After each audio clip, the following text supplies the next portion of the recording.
Kenapa kamu tanya begitu?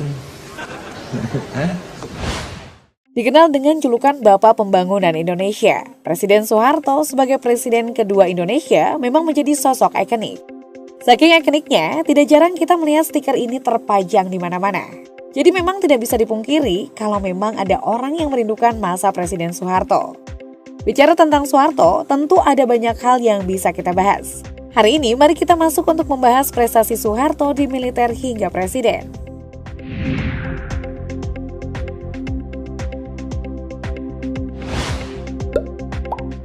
Perjalanan karir Soeharto adalah sebuah kisah yang sangat panjang karena melewati Indonesia dalam 3 fase.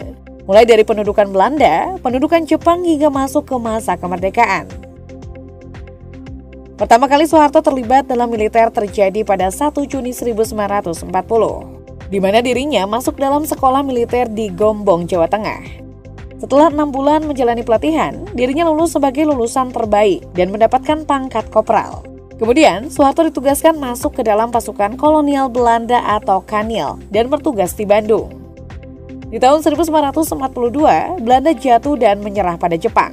Di sini ada sentimen negatif tentang Kanil di mata Belanda yang membuat Soeharto hidup susah dan harus menumpang di keluarganya.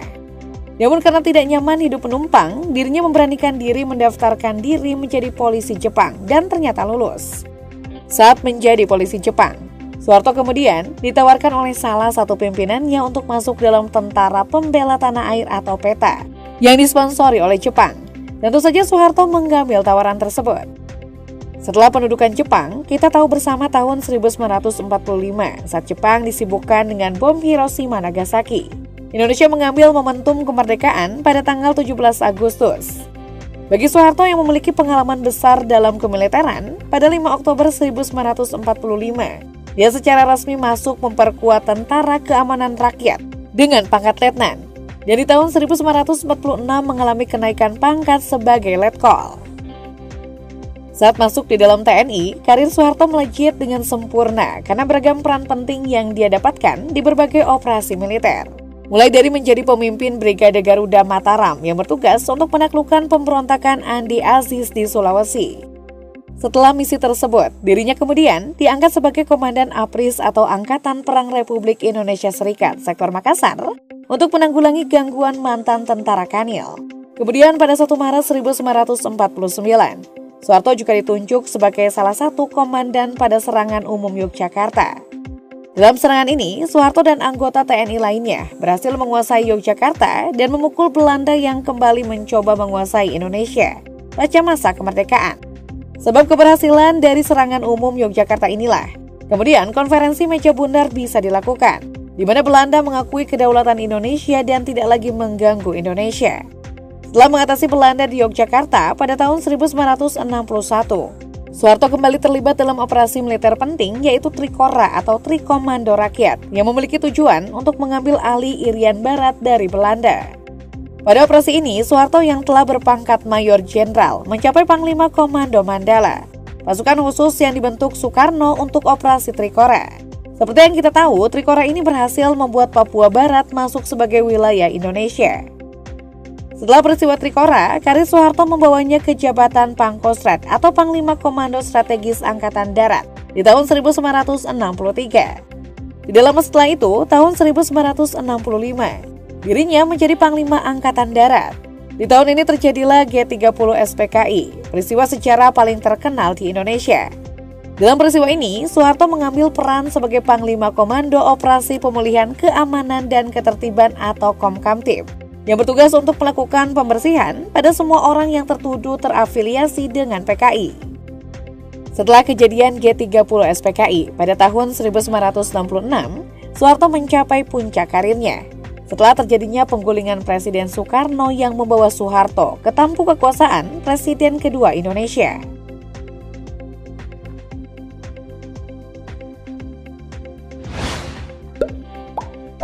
Saat menjadi presiden, Soeharto memiliki program andalannya bernama Repelita atau Rencana Pembangunan 5 tahun. Repelita merupakan sebuah program bertujuan untuk stabilisasi ekonomi dan pembangunan. Repelita diharapkan mampu membendung laju inflasi, di mana saat itu inflasi Indonesia mencapai 650%. Pada masa awal kepemimpinan Soeharto, Indonesia juga memikul utang luar negeri sebesar 700 juta US dollar. Untuk mewujudkan tatanan ekonomi yang lebih baik, Soeharto menggandeng banyak ekonom lulusan luar negeri. Salah satunya Sumitro Djoko Hadikusumo yang tidak lain dan tidak bukan adalah ayah dari Prabowo Subianto. Salah satu tindakan utama yang dilakukan adalah kembali mengintegrasikan Indonesia dengan Badan Ekonomi Dunia seperti IMF, PBB, dan Bank Dunia yang sebelumnya ditolak oleh Soekarno. Hal ini agar Indonesia kembali mendapatkan bantuan dana dan juga investasi dari luar negeri. Dengan datangnya investasi dan bantuan dari negara lain, inflasi berhasil ditekan. Awalnya 650% menjadi 120%. Pertumbuhan ekonomi Indonesia juga terjaga di angka 5% per tahun, yang memperlihatkan perbaikan ekonomi yang luar biasa. Di masa Soeharto, inflasi juga terjaga dengan baik dan tidak pernah melebihi 10%. Selain di bidang ekonomi, bidang pertanian juga masuk dalam fokus Repelita. Para petani mendapatkan perhatian khusus dengan beragam insentif. Mulai dari pengadaan pupuk dan pestisida, penyediaan bibit unggul hingga pelatihan pertanian modern. Seluruh kegiatan ini kemudian membawa Indonesia banjir hasil panen mencapai 25,8 juta ton beras. Indonesia pun masuk ke level swasembada pangan tahun 1984. Wajah Indonesia berubah dari pengimpor beras menjadi pengekspor beras. Bahkan, Indonesia memberikan bantuan hingga 100.000 ton beras ke Afrika pada masa tersebut. Dengan keberhasilan swasembada pangan ini, Soeharto diberi 2 medali penghargaan oleh FAO atau Food Agriculture Organization. Berhasil dalam bidang pertanian, Orde Baru pada masa itu juga melakukan pembangunan besar-besaran dalam infrastruktur, utamanya untuk moda transportasi.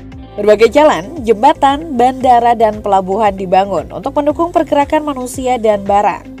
Selain moda transportasi, ada juga pembangunan beragam fasilitas umum seperti puskesmas, rumah sakit, dan juga sekolah. Oh ya, untuk sektor pendidikan, Orde Baru jugalah yang membuat program wajib belajar 6 tahun. Nah, untuk menjaga laju perkembangan yang diusahakan Soeharto saat menjadi presiden, ada satu lagi proyek andalan yang diberikan penghargaan oleh dunia internasional, yaitu program Keluarga Berencana atau KB. Di masa Soeharto, pengendalian jumlah penduduk adalah hal yang penting. Sebab tidak terkendalinya penduduk bisa menyebabkan berbagai macam masalah seperti kekurangan pasokan pangan, sempitnya lapangan pekerjaan hingga naiknya tingkat kriminalitas. Dengan program KB ini, angka kematian bayi menjadi dapat ditekan.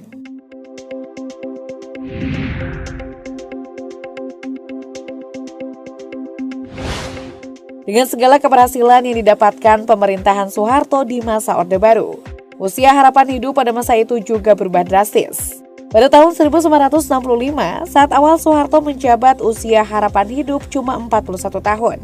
Kemudian di tahun 1994 berubah menjadi 63 tahun. Lepas dari segala kontroversi yang ditimbulkan oleh Orde Baru, tidak bisa dipungkiri, masa tersebut juga banyak membawa hal baik bagi mereka yang menikmati Orde Baru.